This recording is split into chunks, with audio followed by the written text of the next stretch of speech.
Bonjour et bienvenue dans cette séance de Trésor des Archives dans laquelle on est vraiment heureux que vous soyez si nombreux. On voit que c'est un thème qui vous intéresse et donc voilà, on est très, très heureux. Et aujourd'hui, en plus, on a la chance pour ce Trésor des Archives d'accueillir un historien et spécialiste des mouvements ouvriers et cinéma, Tanguy Perron. Et aussi d'avoir la présence de la restauratrice Léa Ritter, qui vous en dira plus un petit peu sur le processus de restauration. Dans la salle, on a aussi Aude Kolb, qui est la restauratrice numérique, qui a numérisé le film, tous ces films. Voilà, et puis pour vous dire un petit mot de plus sur Trésor des Archives, c'est un rendez-vous mensuel qui permet de présenter des éléments de nos collections et des éléments restaurés ou numérisés en interne. Donc vraiment des petits trésors, des petites pépites. Et on aime aussi beaucoup les présenter, c'est-à-dire les accompagner, expliquer vraiment quelle a été notre démarche et quelle a été l'histoire de ces films dans nos collections. Voilà. Merci beaucoup.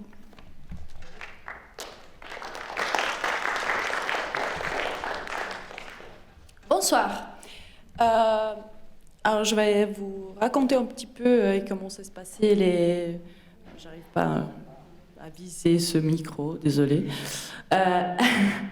Alors, en fait, on a redécouvert ces 3 films du Front populaire dans nos collections grâce à la demande de Monsieur Perron, qui cherchait justement ces films pour les programmer cette année pour les 150 ans de la Commune de Paris.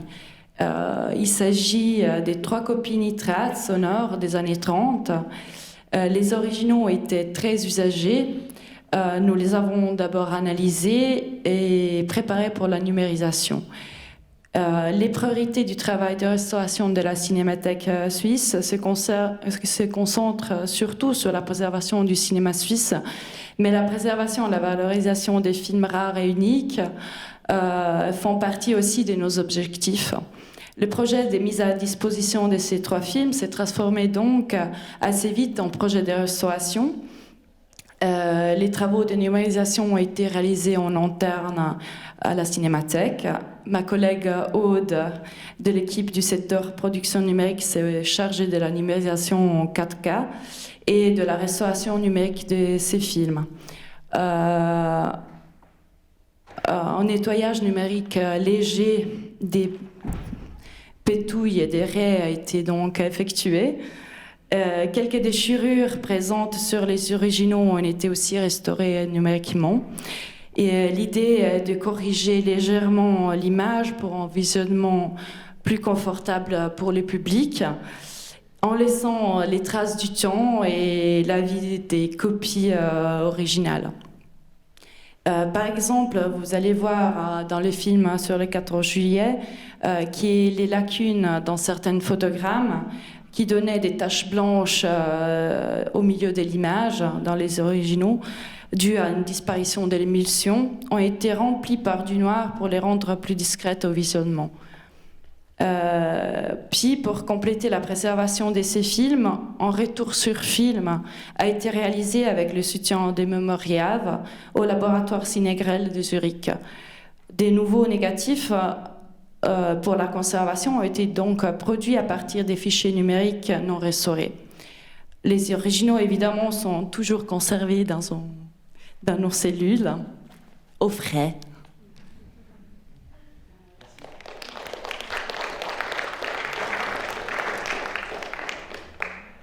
Donc bonsoir et donc merci beaucoup pour cette très belle restauration et pour cette invitation.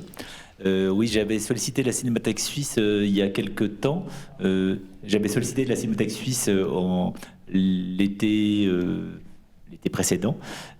En fait, parce qu'on voulait commémorer en France les 150 ans de la Commune de Paris. Et ça a été effectivement très bien commémoré par différentes associations, par des maisons d'édition, par la mairie de Paris, par des mairies d'arrondissement. Il y a une demande populaire en France, en tout cas, une attente sociale autour de l'anniversaire de la Commune de Paris. Ça s'est traduit par des livres, comme je disais aussi, par des blogs, par des inaugurations de places ou par une bande dessinée qui a connu un succès phénoménal, Les damnés de la Commune de Raphaël Messan.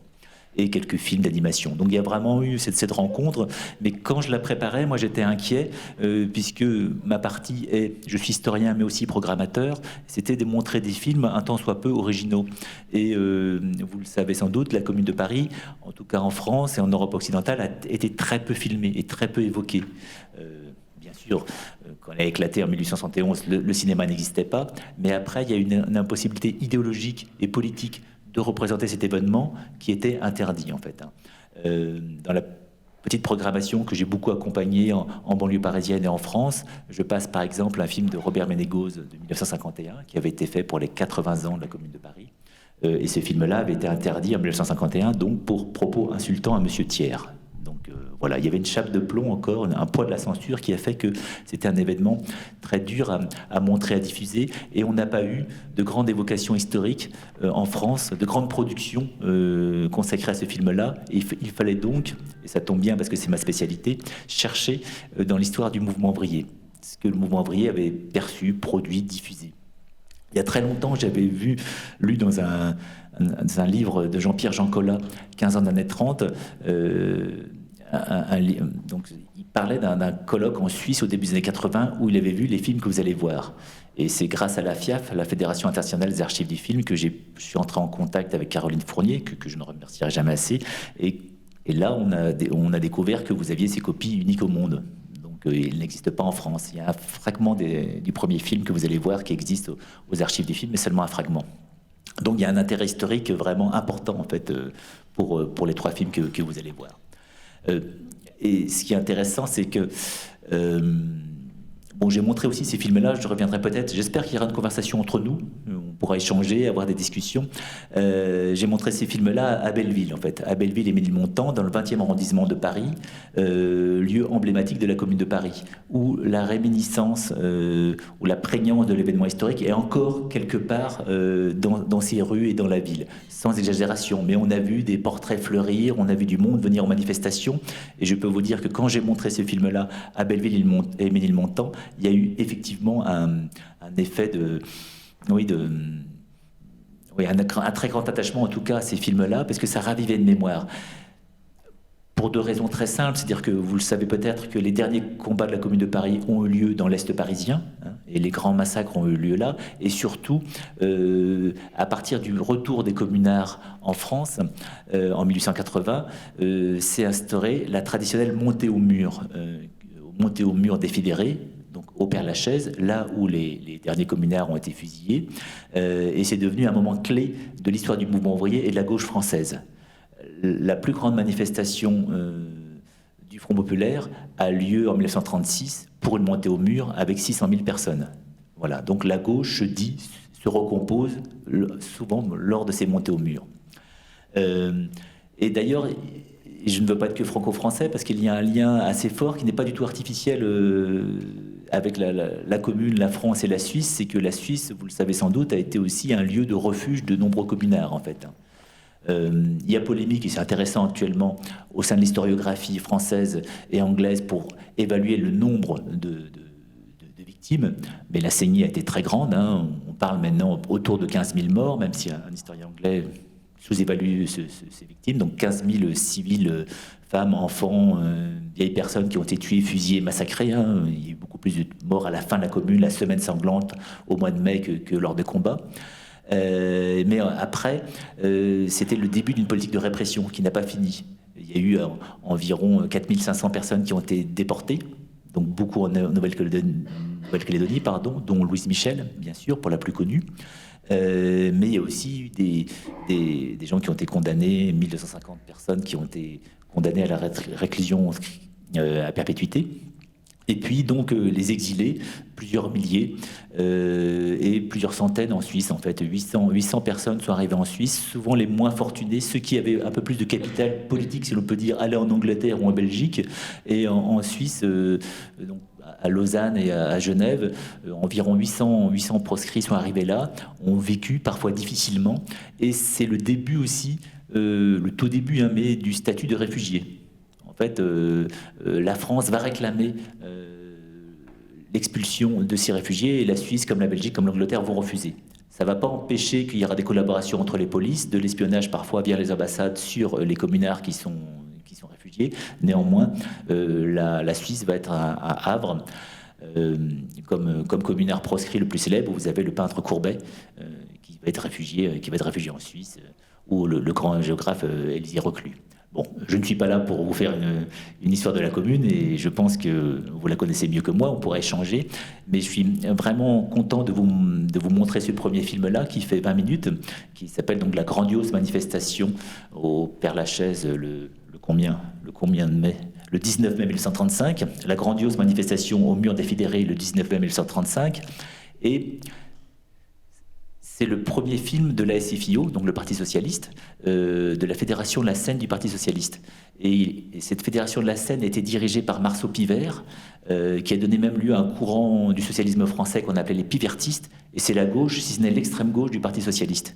Et face à l'arrivée de la montée des périls et la montée de l'extrême droite, la Fédération de la Seine a voulu s'emparer du cinéma et parfois contrecarrer les fascistes et sur leur propre terrain, si l'on peut dire. D'où vous verrez en partie, ça pourra vous surprendre, mais je ne vais pas tout vous dévoiler, le côté un peu militarisé de certains cortèges que vous allez voir là.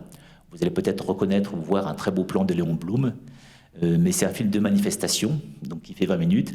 Et comme beaucoup de manifestations, soit on marche, ça ne sera pas votre cas, mais lors des manifestations aussi, on reste parfois sur le bord de la manifestation à regarder le cortège. Et c'est ce qu'on va faire. Et c'est passionnant aussi à regarder les banderoles, ce qui est écrit sur les banderoles, et aussi essayer d'entendre les sons, les cris et les slogans qui sont chantés. Donc je vous souhaite une bonne projection. On voit tout de suite le premier film de la SFIO. Un petit échange juste après, et ensuite on verra les deux autres films d'affilée. Merci. Donc je dirais aux amis de la commune que le film sur la commune a été applaudi à Lausanne. Non, quelques éléments pour le film, mais je ne veux pas être trop bavard. En fait, c'est très intéressant dans l'histoire du cinéma et du Front populaire et de relations entre le cinéma du mouvement ouvrier et le Front populaire, puisque les manifestations du Front populaire et les films du Front populaire marchent d'un même pas. Et là, vous avez le premier film de la section socialiste de la Fédération de la Seine de la SFIO, et ça va lancer un train de petits films de la SFIO qui vont accompagner le Front populaire. Donc c'est une pièce maîtresse importante. On connaissait un peu plus la grande manifestation, parce qu'il y avait un film aussi jusque-là qu'on voyait du 14 juillet 1935, qui a réuni 500 000 personnes. Et là, il y a celle-ci, de quelques semaines auparavant, il y a celle-ci qui rassemble 200 000 personnes. Mais on ne la connaissait pas, on ne la voyait pas jusqu'ici. Donc on peut la voir et on peut voir que c'est vraiment une marche montante. Les 200 000 manifestants de fin mai, les 500 000 de juillet, jusqu'aux 600 000, toujours pour commémorer la Commune en 1936. Pour quelques mots sur ce film-là, il y a les trois opérateurs qui sont signalés, Champion, et je crois Champion, Fradetel et un autre que j'ai oublié. Je crois que Champion était assistant sur le crime de Monsieur Lange de Jean Renoir. Donc voilà, ce sont des professionnels des opérateurs qui mettent leur talent, enfin en tout cas leurs compétences au service du cinéma du mouvement ouvrier. Alors, on voit fugacement Marceau Pivert à 3 reprises, avec une petite moustache, mais il apparaît très vite. Il apparaît un moment à côté de Léon Blum, que vous avez peut-être plus facilement reconnu, avec son chapeau très élégant.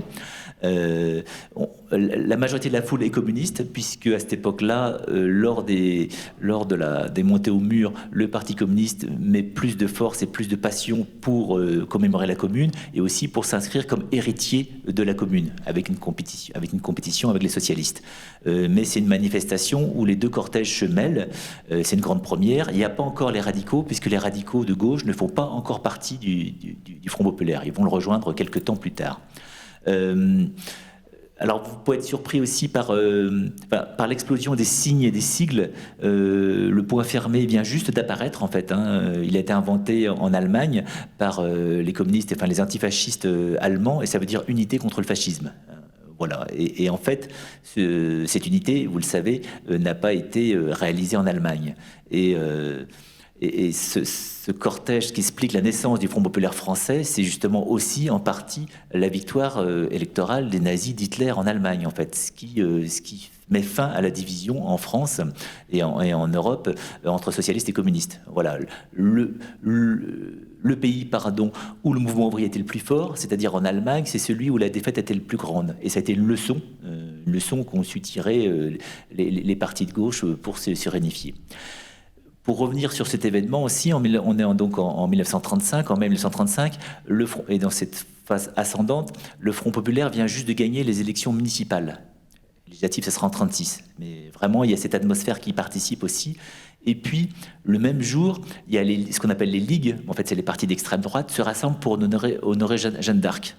D'où ce côté aussi tendu et en partie militarisé.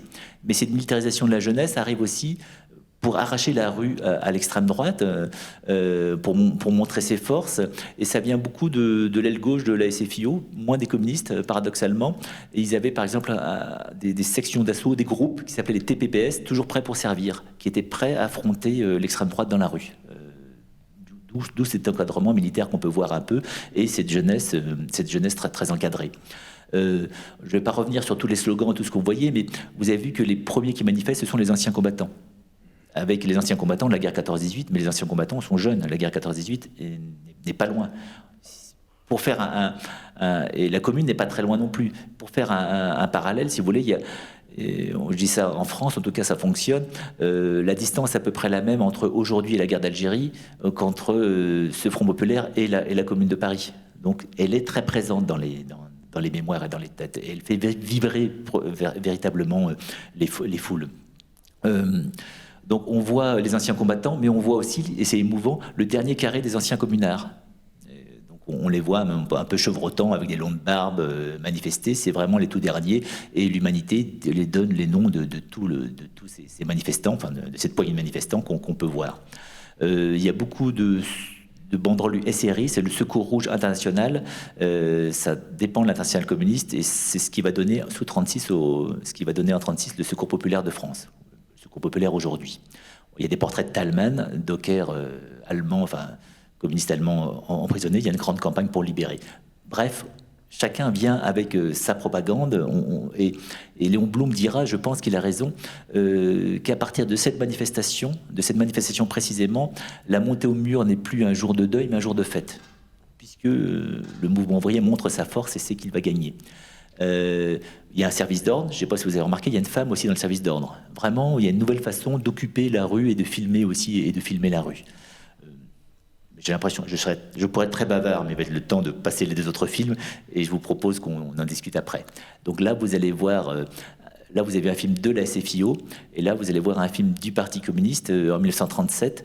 Hélas, on n'a pas retrouvé les images de 1936, et c'est une évocation de la commune, mais largement fictionnelle et documentaire. C'est intéressant de voir quelle est la part de la fiction, quelle est la part du document, tourné aussi dans le 20e arrondissement.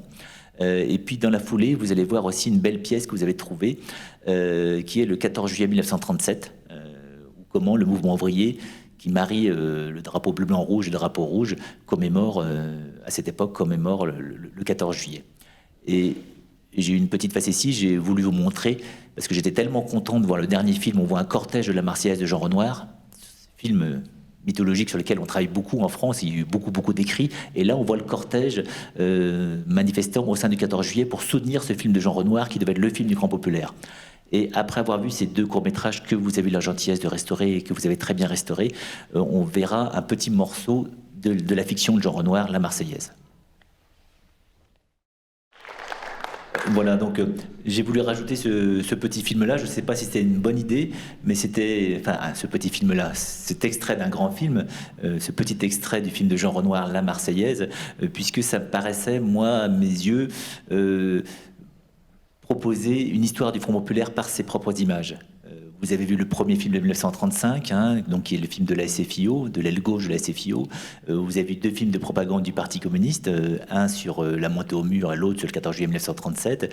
Et il y aurait comme une marche de ces documentaires vers le grand film, celui qui devait être le grand film du Front populaire, une fiction, La Marseillaise de Jean Renoir. Donc Voilà, c'est pour ça que j'ai fait ce va-et-vient, j'ai suggéré de conclure cette séance par cet extrait-là, en sachant que vous avez remarqué que dans la manifestation du 14 juillet 1937, on voit un défilé autour du film de Jean Renoir. Donc ce 14 juillet devait même être en partie tourné vers la réalisation, le financement, la promotion du film de Jean Renoir. Donc vraiment, c'est un événement cinématographique et politique extrêmement important.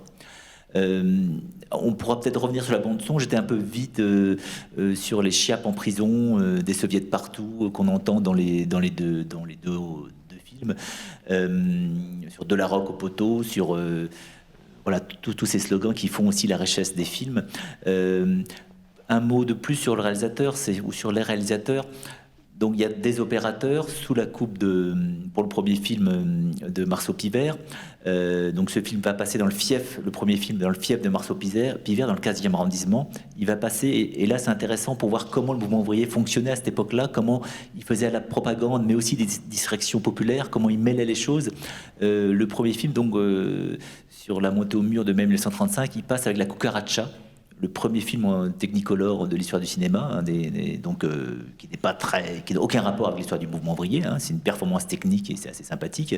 Et avec un film, un classique par contre, mais qui vient du Secours rouge international, et c'est pourtant les socialistes qui le montrent. C'est Misère au Bérinage de Stock et Henri Storck et Joris Stevens, qui est un film interdit aussi.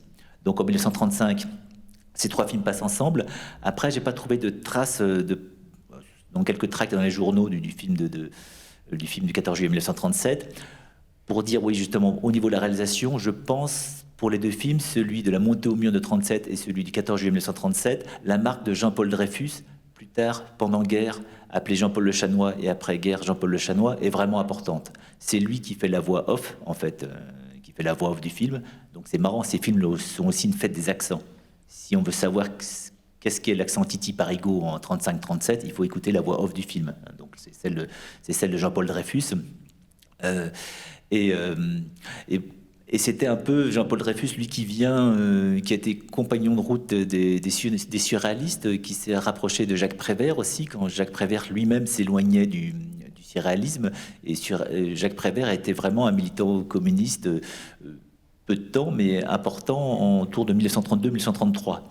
Il va s'éloigner du Parti communiste au moment du Front populaire. Je reviendrai dessus parce que ça lui déplaît justement cette alliance entre le bleu, blanc, rouge et le drapeau rouge. C'est pourtant un thème fondamental de ces films qu'on a vus. Donc c'est Prévert qui amène Jean-Paul Le Chanois sur les rivages du communisme, et Jean-Paul Dreyfus à l'époque va devenir l'homme à tout faire et l'homme pivot du Parti communiste pour tous ces films du Front populaire. Il va aussi pour Jean Renoir, avec qui il sera un peu en rivalité, y compris en rivalité amoureuse, et sa femme, Noémie Martel-Dreyfus, une brillante jeune femme américaine polyglotte qui est venue en France au moment du Front populaire. Donc Jean-Paul Dreyfus et sa femme, Noémie Martel-Dreyfus, vont mener pour Jean Renoir les recherches historiques à la Bibliothèque nationale pour la Marseillaise. Et en fait, c'est ce qui nourrit aussi le propos du film de 1937. Cette histoire que vous avez vue, pour moi, je vois ça comme une esquisse de la Marseillaise de Jean Renoir. C'est pour ça que je vous ai proposé cet extrait-là. Mais je suis peut-être déjà trop bavard. Peut-être que vous voulez faire des remarques ou poser des questions. Et j'aurai une question aussi pour là. Merci. Peut-être une question. Beaucoup sont inspirés avec le Parti communiste soviétique, on voit sur plusieurs banderoles, etc. Déjà, depuis plusieurs années à cette époque, les soviétiques faussent les documents, truquent, etc., etc. Est-ce que dans les recherches que vous avez pu faire, vous avez identifié des choses de ce style, pas forcément sur ces trois films, mais à cette époque-là, en France, est-ce qu'il y a des modifications des archives ? Hélas, pourrait-on dire, les archives sont très tôt modifiées, et pas seulement par l'URSS, même s'ils sont allés très loin dans ce sport, si l'on peut dire, entre guillemets. Non, ce qui est intéressant, c'est pendant longtemps, les gens... Le premier film sur la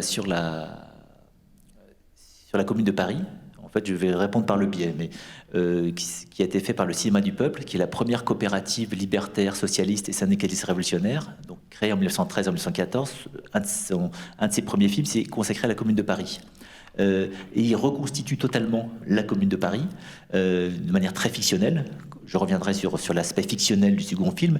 Et à cette époque-là, beaucoup vivent ça comme un document authentique. Et la dernière partie du film finit avec des photographies d'authentiques communards. Et j'ai l'impression que, vu les réactions, ce qu'on lit de la presse, les gens ne font pas trop la différence entre l'événement reconstitué et le document photographique. C'est ce que fait habilement Jean-Paul Le Chanois aussi, parce que Jean-Paul Dreyfus, dans le film de 1937, il commence par une évocation assez classique de la Commune, en utilisant des documents. Je reviendrai sur l'origine des documents et sur certaines photos qu'on voit dans les films aussi. Et puis il passe assez habilement avec un travelling. Vous voyez un plan sur l'assiette et puis il y a une espèce de petit travelling, un petit panoramique en tout cas. On voit le vieux communard qui évoque les souvenirs de la Commune de Paris.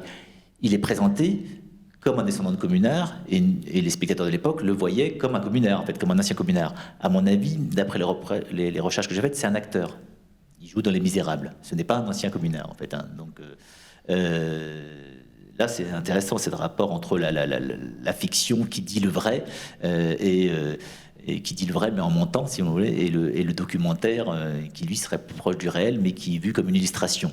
La vie est à nous est complètement faite comme ça. Je veux dire que La vie est à nous, c'est les scènes fictionnelles complètement jouées qui sont censées dire la réalité de la classe ouvrière. Donc, c'est assez courant. Dans les photos que vous voyez, je ne sais pas si vous vous rappelez, dans le second film, on voit des cadavres d'enfants. Une image assez traumatique. Là, c'est des enfants c'est des photos de la Commune, hein, de l'époque de la Commune, mais c'est des enfants qui posent, en fait. Hein. C'est-à-dire qu'on a tout de suite fabriqué du faux, en fait, hein, par l'image. Une petite digression sur les documents de la Commune de Paris. Sur les photos de la Commune de Paris, il y a deux frères, Eugène et Ernest Appert, donc ils signaient tous les deux eux, et donc on croyait qu'il n'y en avait qu'un, mais c'était Eugène et Ernest Appert, qui étaient des photographes versaillais anticommunards, qui n'étaient pas présents pendant la Commune de Paris, mais qui, suite à la défaite de la Commune de Paris, sont arrivés et ont documenté les destructions. Donc c'était un genre en soi, les destructions de la Commune de Paris, et ces photos ont beaucoup circulé, mais ils ont reconstitué, et ce sont à l'origine du photomontage, ils ont reconstitué des épisodes de la Commune de Paris sous un angle anticommunard. Ça s'appelait la série, c'était les crimes de la Commune de Paris, je pense. Ils ont par exemple reconstitué la fusillade de la rue Axo. Donc c'est complètement rejoué en fait. Hein. D'ailleurs maintenant on voit les documents, les gens ont des têtes beaucoup plus grosses, mais ça a été perçu comme la représentation de la Commune de Paris. Hein.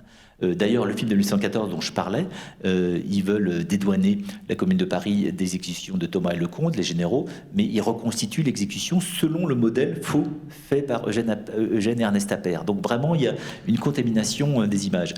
Excusez-moi d'être un peu long sur ça. Il y a aussi une autre image qui est assez connue, qui est, on voit des gens, des personnes, hélas, des victimes dans des cercueils, qui sont des vraies victimes. Mais en fait, c'est la guerre de 1870. Et on la met comme des victimes, soit des Versaillais, soit des communards.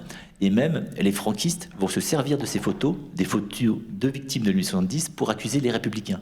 Donc vous voyez, la manipulation des images est vraiment est créée quasiment avec la naissance des images. Mais par contre, le spectateur a l'œil moins exercé, il peut, à mon avis, plus encore se faire manipuler qu'aujourd'hui, quoique. Donc voilà pour cette petite histoire un peu au pas de charge. Ce qui est intéressant, c'est dans ces films-là, c'est comment le Parti communiste donc, fait des films de propagande. Il se cale aussi sur une vision marxiste, alors qui peut être une vulgate marxiste, qui peut être aussi interrogée et mise en cause. C'est-à-dire qu'il manque à la Commune de Paris un grand parti, et un parti unique, un grand parti, une réponse énergique. C'est pas forcément ça la Commune de Paris. Effectivement, Marx a fait une analyse intéressante en disant que, à parler des divisions de la Commune de Paris, ce qui aurait été une des causes de sa défaite. Mais une des originalités de la défense de la Commune de Paris, c'est aussi ses courants libertaires, ses courants socialistes, autoritaires ou anti-autoritaires. Voilà. Donc, on peut pas parler de manque comme ça. Jean-Paul Dreyfus va dans cette continuité de cette vulgate marxiste.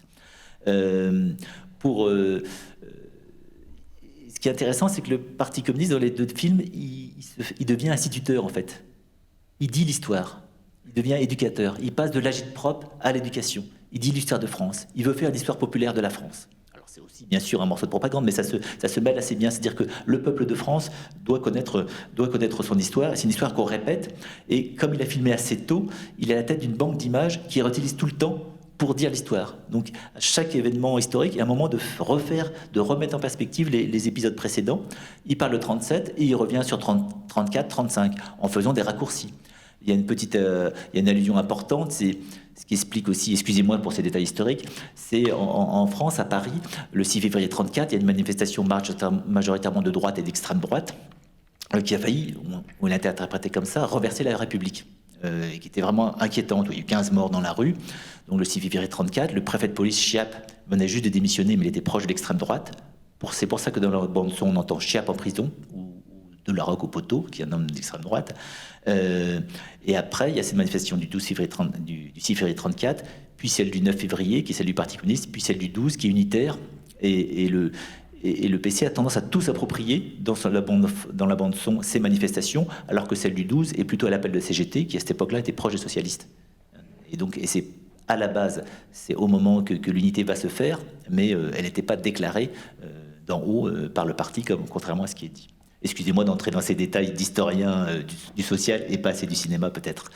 Est-ce que vous avez d'autres questions avant que je recommence à être très bavard ?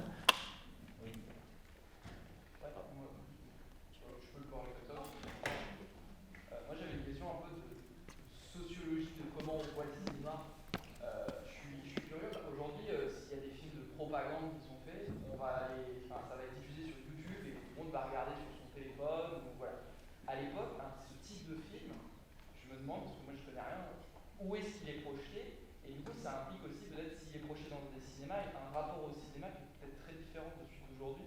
Parce que je me dis, si on veut haranguer les foules, il faut qu'on puisse aller tous au cinéma tout le temps, et que ce soit quelque chose de la vie quotidienne. Donc voilà, je ne sais pas trop comment gérer un peu la diffusion, et de manière à ce que ça ait vraiment cette portée propagandiste. Oh. Oui, c'est un sacré enjeu en fait. Le mouvement ouvrier a voulu s'emparer du cinéma au début du XXe siècle face justement aux images injurieuses qui lui étaient adressées. Enfin, qui étaient adressées parce que le cinéma est rapidement devenu un loisir populaire et au moment de l'ère des masses.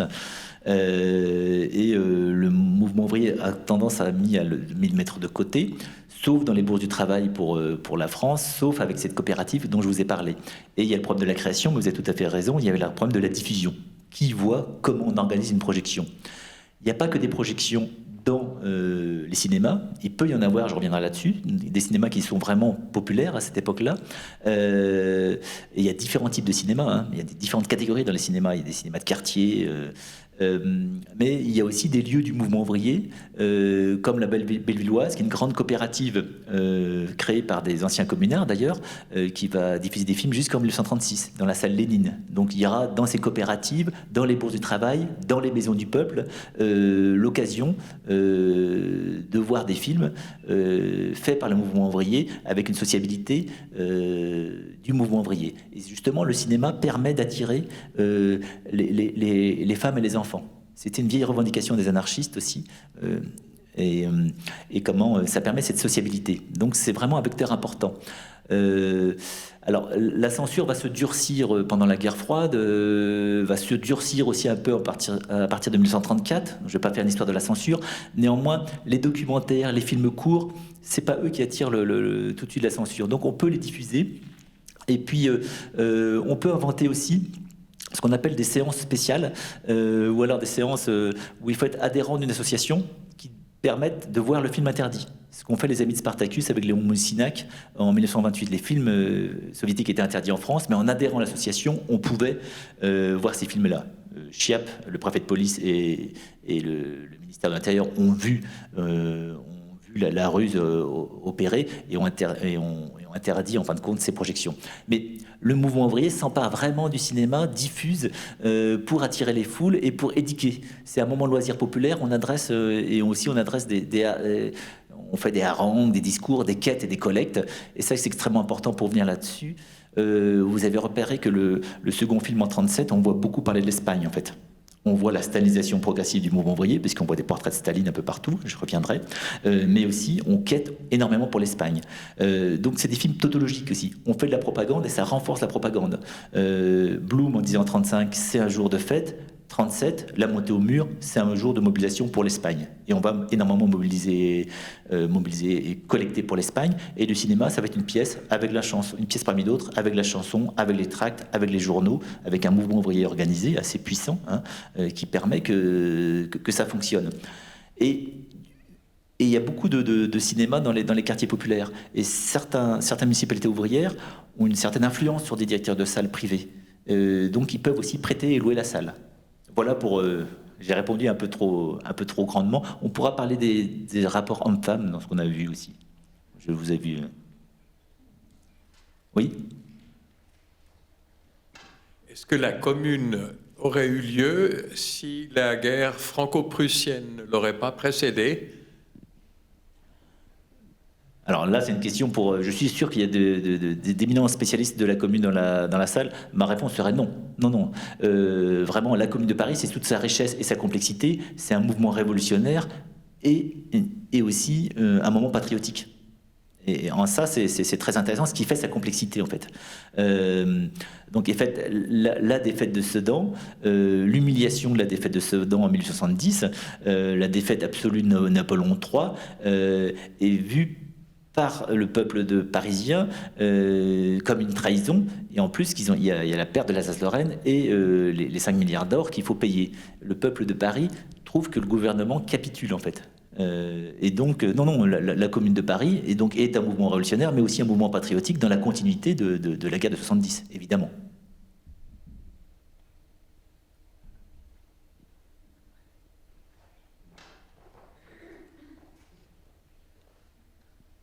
Du point de vue de cette double image de la commune, comment est-ce qu'elle était perçue dans les années 30 ? Est-ce que le Front populaire voulait s'attacher à l'image de la commune, l'utiliser pour des fins de propagande, ou bien est-ce que c'était vu plutôt comme trop radical et puis il fallait peut-être pas trop s'y associer ?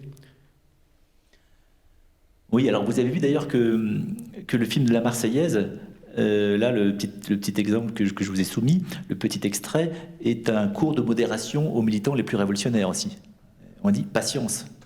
Mais quand ça va arriver, on dit patience, nous serons peut-être morts, on ne connaîtra pas le résultat. Donc il y a toute une éducation populaire et politique des masses. Déjà, il faut imposer le drapeau bleu-blanc-rouge, qui jusque-là était le drapeau de la réaction, de l'armée, du colonialisme. Et quand le Parti communiste français décide de marier le drapeau bleu-blanc-rouge et le drapeau rouge, c'est très habile politiquement, ça le permet de s'enraciner, de devenir enfin un parti national. Jusque-là, c'était pas grand-chose, en fait, pour vous dire franchement, mais il y a quand même des militants qui le vivent assez mal. Je vous dis que Prévert quitte les rives du Parti communiste à cette époque-là. Du coup, est-ce que c'est trop radical ? Non. Non, parce que c'est vraiment le grand moment fédérateur de la gauche, malgré tout. Et il y a une certaine, c'est Enzo Traverso qui dit ça, il y a une espèce de mélancolie de gauche qui fait qu'il faut toujours venger ses morts. Et les morts ont été très nombreux sur la commune de Paris. Le Front populaire est une façon de gagner pacifiquement. Et ça, la question de l'ordre est extrêmement importante et complexe aussi à comprendre aujourd'hui. C'est-à-dire que, et au niveau de la propagande, c'est très habile, c'est que la gauche, le socialiste, la CFIO, donc les radicaux qui les rejoignent, le Parti communiste, mais c'est peut-être le Parti communiste qui dit ça, plus ça, ils disent l'ordre, c'est nous. Vous avez vu comment l'ordonnancement de la manifestation du 14 juillet 1937, l'ordre, c'est nous, le désordre, c'est l'extrême droite, c'est les brûleurs de bus, c'est les émeutiers. Donc vraiment, il y a une guerre sémantique aussi qui est importante à ce moment-là. Je ne pense pas que la Commune de Paris soit trop radicale parce qu'elle est déjà figée dans certaines représentations. Quelles sont les connaissances sont plus grandes aujourd'hui, les connaissances, l'utopie de la Commune. Non, là, on évoque beaucoup les martyrs, les grandes figures du mouvement ouvrier que vous avez vues. Et il faut... oui, il faut les venger, mais je pense qu'il faut les venger pacifiquement. Je pense pas qu'il... Mais ça serait à travailler, je ne suis pas sûr de ma réponse.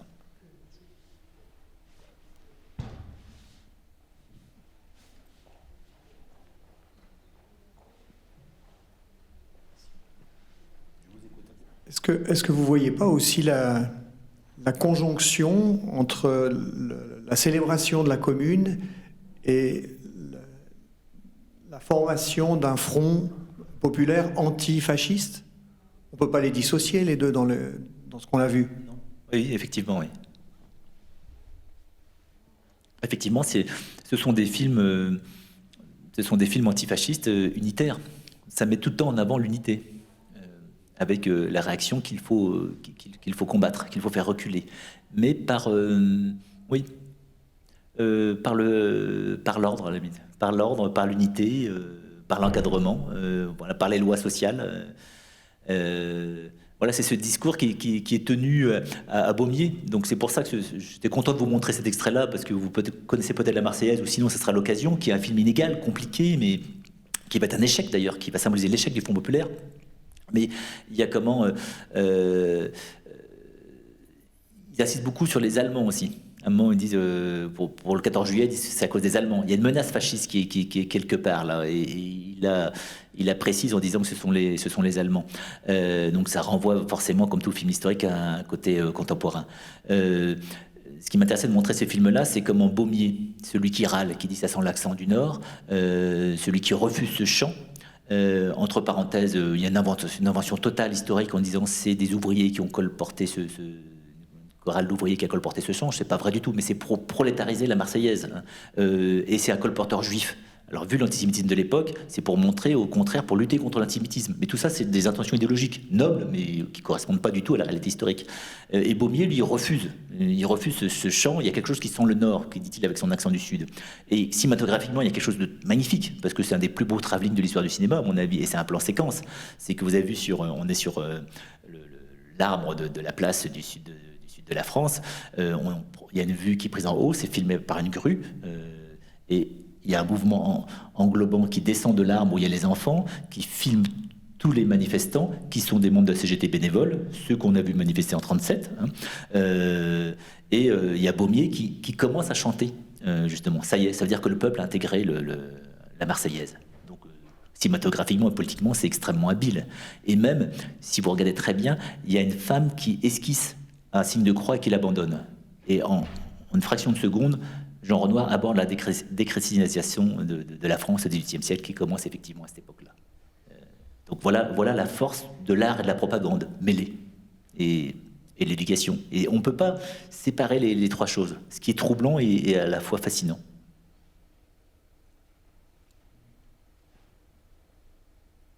Je vous dirai quelque chose après sur les acteurs du second film.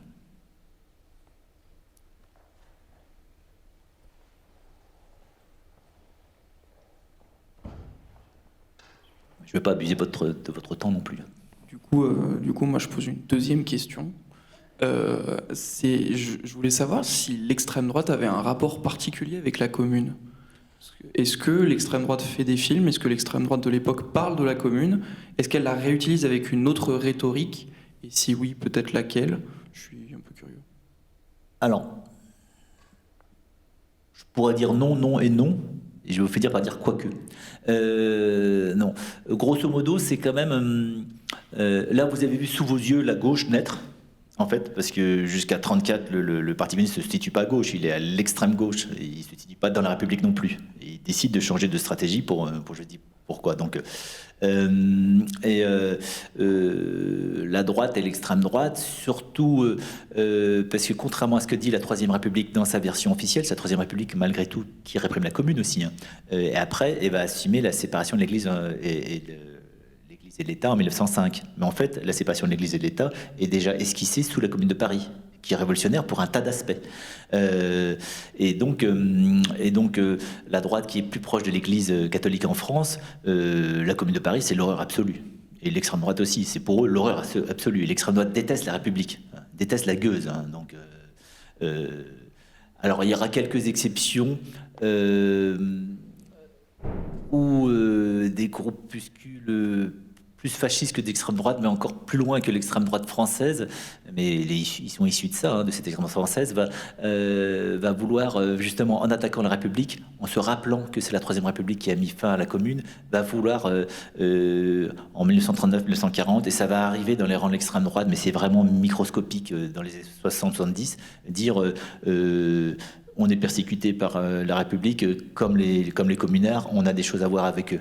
Mais c'est vraiment infini, c'est infime, et c'est des opérations d'intellectuels fascistes, en fait. Mais grosso modo, la droite et l'extrême droite abhorraient la commune. Et le mouvement ouvrier, alors pour l'histoire de rapport entre je vous ai dit que le cinéma a conquis les masses bien avant que le mouvement ouvrier s'en empare, s'y intéresse. L'Église beaucoup plus tôt que le mouvement ouvrier aussi. L'Église qui était attaquée à la fin du 19e siècle dans ses bases, parce qu'il y a justement il y a eu l'affaire Dreyfus, l'école laïque et gratuite et obligatoire en 1884, et perd son pouvoir, puis la séparation de l'Église et de l'État. Autant l'Église catholique est en retard en France sur le camp laïque pour les images fixes, autant elle va être en avance par rapport au cinéma. L'Église va s'emparer du cinéma avec habileté, ingéniosité, avec des maisons de production. Il y aura même des projections dans les églises jusqu'en 1910. Donc voilà, là aussi on peut voir des films jusqu'en 1910 dans les églises. Et il y aura ce qu'on appelle les bons cinémas, avec des réseaux paroissiaux extrêmement importants. Dans l'Ouest breton, encore aujourd'hui, dans l'Ouest de la France, les plus grandes salles comme la Sœur Édith, la Sénéville, c'est encore dans le giron de l'Église. Donc et le mouvement ouvrier est complètement minoritaire vis-à-vis de ça. Et le camp laïque va se faire déborder par l'Église dans le domaine du cinéma. Le mouvement ouvrier va s'y intéresser, comme je disais, avec les syndicats révolutionnaires vers 1910-1914, mais c'est lui qui va un peu inventer le cinéma d'agitation, propagande ou d'éducation. L'Église fait des films soit films de procession, ou soit mais ne va pas utiliser le cinéma pour agiter les foules ou les éduquer comme voulait le faire en tout cas ce mouvement ouvrier. Voilà, j'ai fait une longue digression là, excusez-moi. Est-ce qu'il y a d'autres questions? Sinon je vous dirai quelques points sur les acteurs.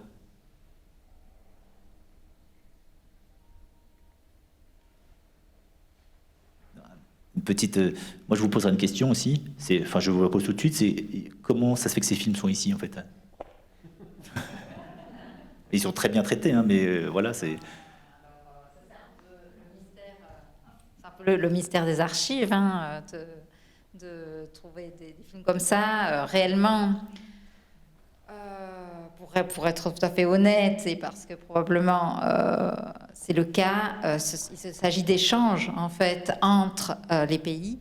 Et là, on a vraiment une piste qui est celle du fait que ces films viennent probablement de la Cinémathèque française, c'est-à-dire de la collection d'Henri Langlois, qu'il a apporté, il a apporté certains films à la Cinémathèque suisse.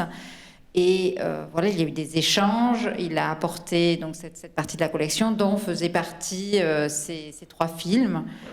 Alors pourquoi il a choisi certains films plutôt que d'autres, ça restera un mystère, parce que voilà, pourquoi il en a repris une grande partie et il en a laissé d'autres, ça aussi c'est un mystère, mais enfin voilà, le fait est que il y avait ces films, il y avait aussi un autre film que vous pouvez voir sur le site aussi de Ciné Archives, parce qu'il a de nombreuses versions, et dont une communiste, donc le site Ciné Archives, c'est le site je ne sais pas comment l'expliquer vraiment, mais c'est les archives du Parti communiste.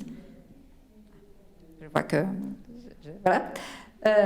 Et donc, ça s'appelait Journal de la Résistance. C'est aussi un film assez intéressant. Donc, il y avait quand même plusieurs films militants qui se trouvaient à la Cinémathèque française et qui ont été donnés à la Cinémathèque suisse à un certain moment.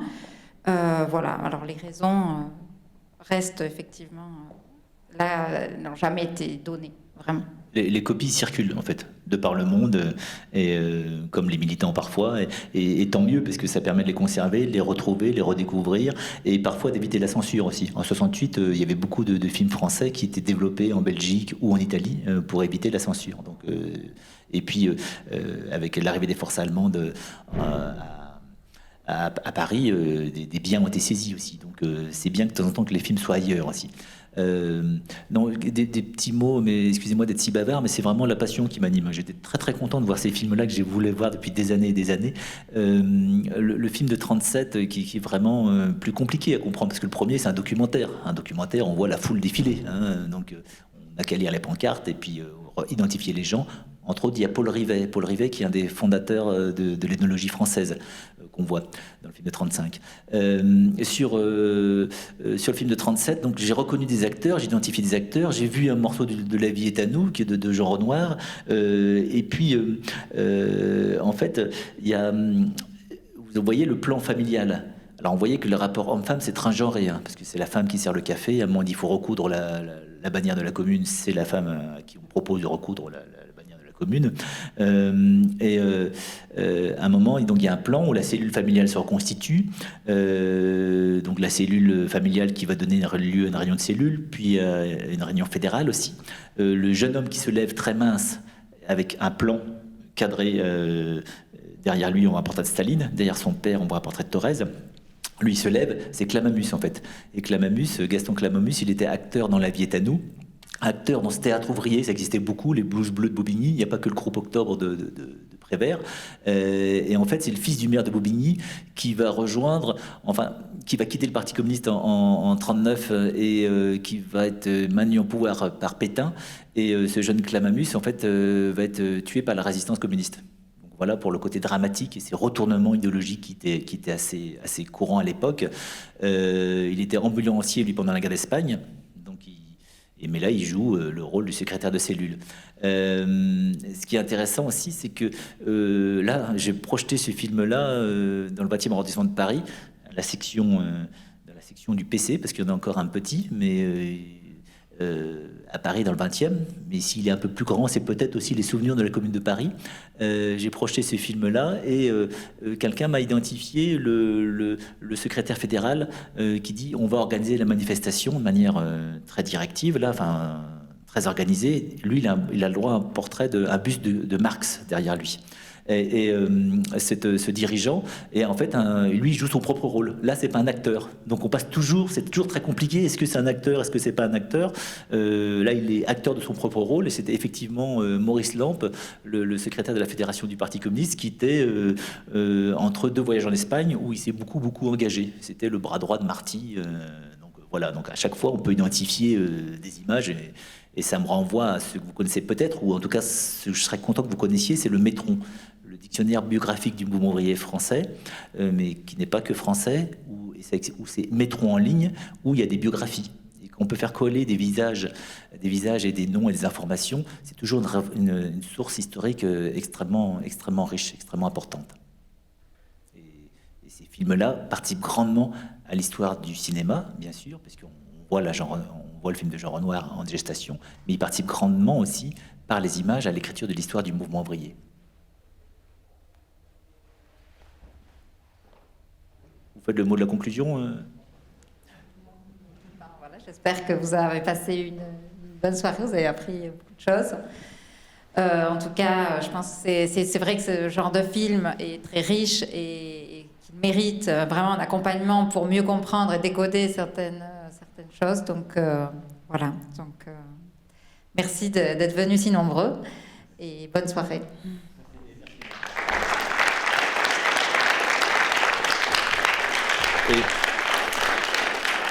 Et merci à la Cinémathèque Suisse et vive la commune.